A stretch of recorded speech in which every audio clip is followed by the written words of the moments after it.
What is it about Star Wars that it's lasted for 35 years and it's just as strong as ever? Why did everybody ask that? If anybody knew what the answer was, they'd do it. Yeah.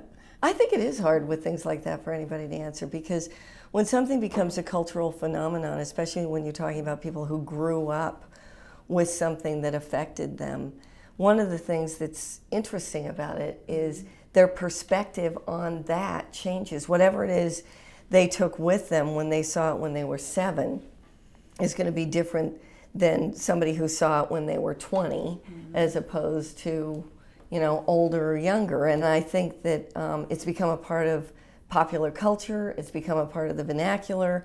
It's got ideas in it that I think are very bonding culturally, because they're shared by a generation.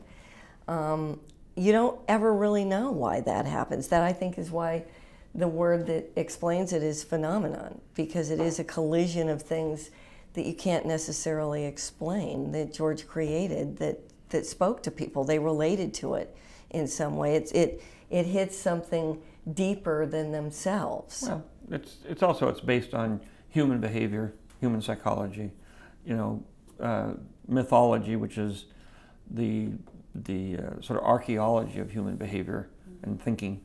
And since it has those motifs, it is very universal, and everybody can relate to it. And there's so many themes of good and evil and friendship and betrayal and all of those things. Why are those things important? The whole notion of dark and light, and the idea that everybody recognizes the choices they make throughout their life can be influenced even within themselves to that degree, that I think that that's fascinating. I mean, we're used to seeing stories about heroes where it all ends up being great in the end. Well, that isn't necessarily life. And I think that, again, that's what George explored with the dark and light of aspirational ideas. It's about good and evil in us, as well as our institutions. So, and the idea that some of us think we're really great people, but in the real world we're not. We're terrible people. Or you can make bad choices. Well, you make bad choices, but you run your life in a very selfish way, and you think you're doing good when you're actually not.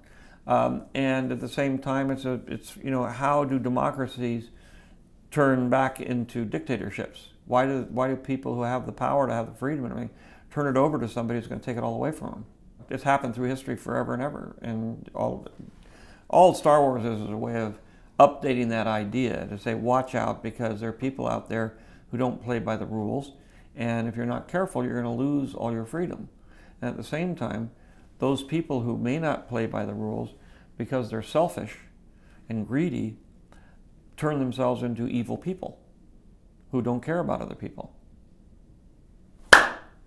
There you go. The essence Playing of Star out Wars. today. Yeah.